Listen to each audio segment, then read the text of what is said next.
Hi, welcome back. Now let's talk about electrophilic substitution reaction of aromatic carboxylic acid.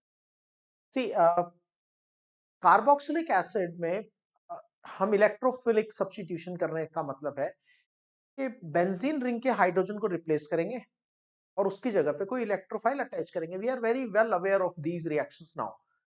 Benzene ring reacted with some electrophile and then hydrogen from the benzene ring replaces C6H5 and on that place electrophile will attach. ये electrophilic substitution reaction का core idea है और हम इसको बहुत बार पहले discuss कर चुके हैं, तो आज इसके ज्यादा डिटेल में नहीं जाएंगे. अब कौन सा हाइड्रोजन रिप्लेस होगा? We know that this is decided by the group attach to the benzene ring. जो ग्रुप बेंजीन रिंग से अटैच होता है वो डिसाइड करता है कि कौन सी हाइड्रोजन रिप्लेस होगी. कैसे डिसाइड करता है?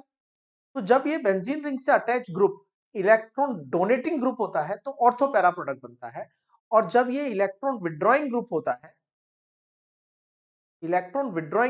है, ठीक है, तो in that case electron withdrawing group अगर ये होता है तो फिर ये बन जाता है Meta directing group. Meta directing group. हमें यह भी पता है कि अटैक करने वाला इलेक्ट्रोफाइल है. अगर इलेक्ट्रोफाइल अटैक कर रहा है तो उसको इलेक्ट्रॉन चाहिए, लेकिन इलेक्ट्रॉन विड्रॉइंग ग्रुप ने इलेक्ट्रॉन कम कर दिए तो रिएक्टिविटी कम हो जाएगी. इसलिए ऐसे ग्रुप्स को हम डीएक्टिवेटिंग ग्रुप्स भी बोलते हैं. These groups are also called as deactivating groups. Hope the concept is clear and we have discussed it many time. But my question is कि अगर बेंजीन रिंग के साथ carboxylic group electron withdrawing group है, C double bond O OH, सभी functional groups minus I group तो होते ही हैं, तो ये इलेक्ट्रॉन विड्रॉइंग ग्रुप है through minus I. But what about resonance? Resonance का क्या है? क्या यहां पे रेजोनेंस हो सकता है? देख के लगता है कि शायद हो सकता है डबल सिंगल डबल, ऐसा रेजोनेंस हमें पॉसिबल लगता है. तो माइनस एम इफेक्ट भी हमें लगता है कि माइनस एम इफेक्ट भी प्रेजेंट होगा, but in reality this is not right. ये पॉसिबल नहीं है. रेजोनेंस की जो स्ट्रक्चरल कंडीशंस हैं वो फॉलो हो रही हैं. डबल सिंगल डबल ऑल्टरनेट है, तो पाई इलेक्ट्रॉन ऑक्सीजन की तरफ चला गया एंड वी फील के रेजोनेंस होना चाहिए, लेकिन स्ट्रक्चरल रिक्वायरमेंट्स कंप्लीट हुई है, स्टीरियो रिक्वायरमेंट्स कंप्लीट नहीं हुई. एक्चुअली रेजोनेंस की एक बहुत इंपॉर्टेंट कंडीशन है, the groups undergoing resonance must be present in the same plane. एक ही प्लेन में होने चाहिए, लेकिन यहां पे बेंजीन रिंग और कार्बोक्सिलिक डिफरेंट प्लेन में प्रेजेंट है. ये कार्बोक्सिलिक का प्लेन है और ये बेंजीन रिंग का प्लेन है. बोथ आर प्लेनर स्ट्रक्चर, क्योंकि दोनों के अंदर कार्बन का हाइब्रिडाइजेशन sp2 है, तो दे आर प्लेनर. अब to avoid the steric hindrance, groups के रिपल्शन को अवॉइड करने के लिए, rather than keeping them in the same plane, carboxylic group का प्लेन और बेंजीन रिंग का प्लेन सेम नहीं होता. They are present in the different plane and because of that there is no resonance present. ये बात benzoic acid में carboxylic और benzene ring के बीच में रेजोनेंस नहीं होता. This point will be helpful for you in understanding the properties of carboxylic acid also, especially the acidic property. Okay, benzoic acid की एसिडिक प्रॉपर्टी में भी ये पॉइंट हमें काम आएगा कि कार्बोक्सिलिक ग्रुप और बेंजीन रिंग के बीच में रेजोनेंस नहीं होता है. तो यहां पे सिर्फ माइनस आई इफेक्ट है, माइनस एम इफेक्ट नहीं है, लेकिन अल्टीमेटली इलेक्ट्रॉन विड्रॉइंग इफेक्ट तो है. तो हम इसको शॉर्ट में बोल सकते हैं कि ये इलेक्ट्रॉन विड्रॉइंग ग्रुप है, इसलिए डीएक्टिवेटिंग है, इसलिए ये मेटा डायरेक्टिंग है. क्योंकि कार्बोक्सिलिक ग्रुप इलेक्ट्रॉन विड्रॉइंग है तो इलेक्ट्रॉन की डेंसिटी कम हो जाती है on the benzene ring. Benzene ring से इलेक्ट्रॉन निकल के कार्बोक्सिलिक की तरफ चले जाते हैं through inductive. So reactivity of electrophilic substitution decreases. Okay. Now due to electron withdrawing effect, carboxylic group is meta-directing.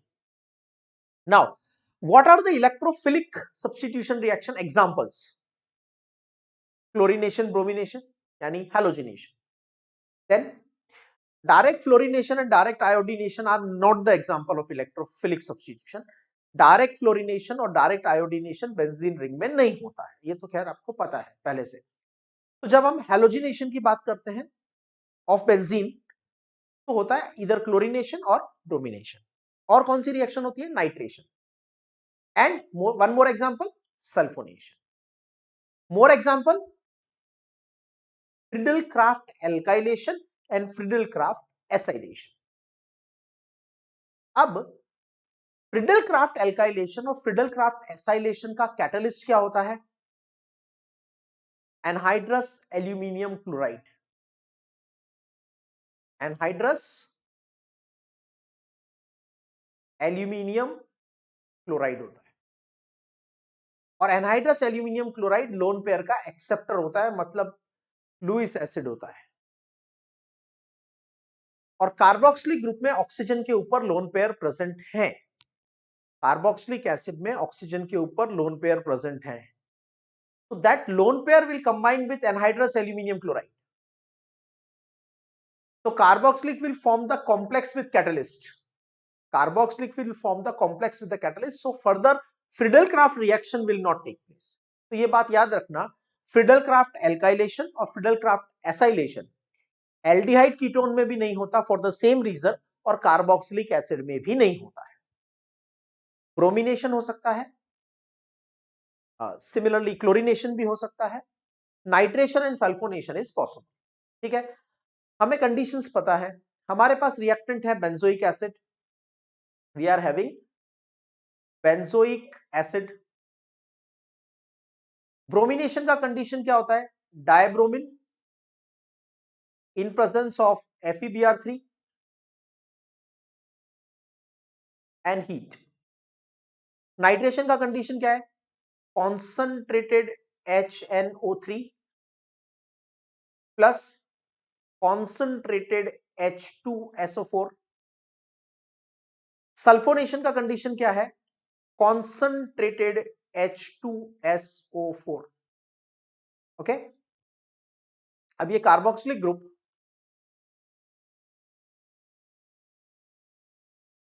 Now we have the carboxylic acid.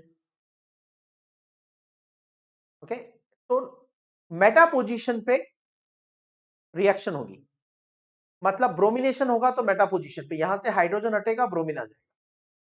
Meta position पे hydrogen हटेगा, नाइट्रो ग्रुप आ जाएगा। Meta position से hydrogen हटेगा, SO3H group, sulphonic acid group आ जाएगा, SO3H। दो bromine में से एक ब्रोमीन यहां पे अटैच हो गया, हाइड्रोजन के साथ दूसरा ब्रोमीन कंबाइन होकर बना लेगा HBr, राइट। यहां पे बाय प्रोडक्ट होता है in both the cases water, H2O, right. What will be the name?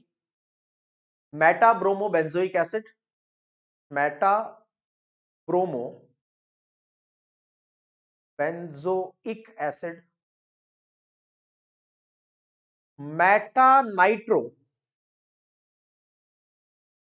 Benzoic acid, benzoic acid,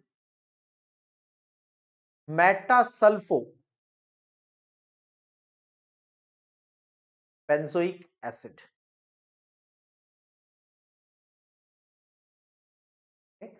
So this is about electrophilic substitution reaction of aromatic carboxylic acid.